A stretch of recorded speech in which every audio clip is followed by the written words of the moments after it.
நீங்கள் நோட்டாவுக்கு போடுற ஓட்டும் விஜய்க்கு போடுற ஓட்டும் ஒண்ணுதான்.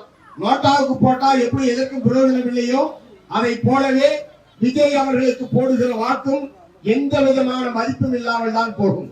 தமிழக வெற்றி கழகம் என்கிற ஒரு புதிய கட்சி என்பது தமிழகத்திலே தோன்றி இருக்கிறது. அவர் சொல்லுகிறார் எனக்கும் திமுகவுக்கு தான் போட்டின்னு சொல்லி.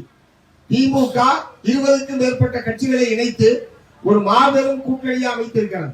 அவர் தன்னந்தனியாக நின்று கொண்டிருக்கிறார். இன்னும் சொல்ல போனால் அவர் கட்சி ஆரம்பித்த காலத்திலேயே அதிகாரத்தில் பங்கு, ஆட்சியில் பங்கு என்று ஒரு ஆஃபர் எல்லாம் கொடுத்தாரு. நீங்க என்னோட வந்து சேர்ந்தீங்கன்னா ஆட்சியில பங்கு தர்றேன், அதிகாரத்துல பங்கு தர்றேன் என்று ஆஃபர் எல்லாம் கொடுத்தாரு. விஜய் ஆஃபர் கொடுத்ததற்கு பிறகும் சிறிய கட்சிகள் கூட அவரோடு யாருமே இதுவரை செல்லவில்லை. ஏன் யாருமே செல்லவில்லை? ஆட்சியில் பங்கு, அதிகாரத்தில் பங்கு என்று சொன்னதற்கு பிறகும் யாருமே செல்லவில்லை என்றால் என்ன அர்த்தம்? அவரால் வெற்றி பெற முடியாது.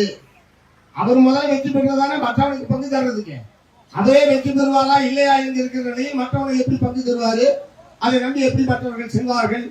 ஆகவேதான் விஜய் அவர்களை நம்பி யாருமே செல்லவில்லை. ஆகவே விஜய் செய்கிற வேலையெல்லாம் வாக்குகளை பிரிப்பது என்பதை தவிர அந்த கட்சியால் தமிழ்நாட்டில் இந்த தேர்தலில் ஒரு இடத்தில் கூட வெற்றி பெற முடியாது என்பதை தமிழ்நாட்டு மக்களுடைய கவனத்துக்கு நான் கொண்டு வர விரும்புகிறேன். ஆகவே நீங்கள் நோட்டாவுக்கு போடுற ஓட்டும் விஜய்க்கு போடுற ஓட்டும் ஒண்ணுதான். நோட்டாவுக்கு போட்டா எப்படி எதற்கும் பிரயோஜனம் இல்லையோ அதை போலவே விஜய் அவர்களுக்கு போடுகிற வாக்கும் எந்த விதமான மதிப்பும் இல்லாமல் தான் போகும். தமிழ்நாட்டில் 2 அணிகளுக்கு இடையிலேதான் போட்டி. ஒன்று திமுக தலைமையிலான மதச்சார்பற்ற முற்போக்கு கூட்டணி, மற்றொன்று பிஜேபி அதிமுக கூட்டணி. இது 2 தான் இன்றைக்கு தமிழகத்திலே தேர்தல் காலத்திலே நின்று கொண்டிருக்கிறது. இந்த 2 அணிக்கும் இடையிலே தான் போட்டி என்பது நடைபெற்றுக் கொண்டிருக்கிறது. ஆகவே இன்றைக்கு நம்ம வீட்டு குழந்தைகள், இளைஞர்கள் ஒரு சிலர் புதிதாக ஒரு கட்சி வந்திருக்கிறது என்கிற முறையில் அவர்கள் அந்த பகுதியினருக்கு வாக்களிப்பதற்கான ஒரு முயற்சியில் ஈடுபட்டிருக்கிறார்கள். நான் அவர்களையெல்லாம் அன்போடு கேட்டுக்கொள்ள விரும்புகிறேன். நீங்கள் போடுகிற ஓட்டு ஒரு புதிய ஆட்சி அமைப்பதற்கான வாய்ப்பை ஏற்படுத்தி தர வேண்டும்.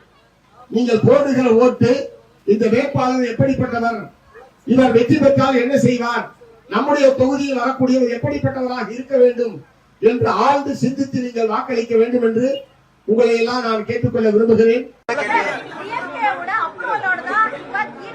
திமுகவுடைய அப்புறம் எங்களுக்கு இருக்கு.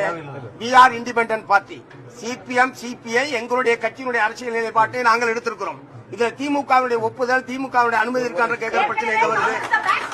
எங்க இருக்குன்னு கேக்குறேன். கேள்வியே தப்புமா?